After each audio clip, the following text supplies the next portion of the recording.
ভোর 6টার দিকে উঠে ডাকাডাকি করে সবাইকে তুলে দিয়ে আবার এসি চলছে। আর এখন বাজে হচ্ছে 2টো। 11টার থেকে 2টো অবধি কে ঘুমালো? কে ঘুমালো? এই যে স্যার, কথা বলছি আপনার সাথে। 11টা থেকে 2টো অবধি কে ঘুমাচ্ছে? স্বাধীন তো আপনি, আর আমাদেরকে পরাধীন করে তুলেছেন আপনি। কেন 6টার দিকে কেন আমাদেরকে ডিস্টার্ব করা হয়? আর কেন ঘুমানো হয় এত? বলুন, জবাব চাই, আমার জবাব চাই।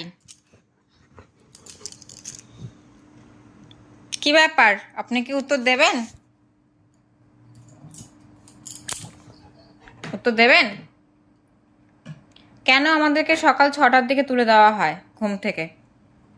কেন দেওয়া হয় বলুন?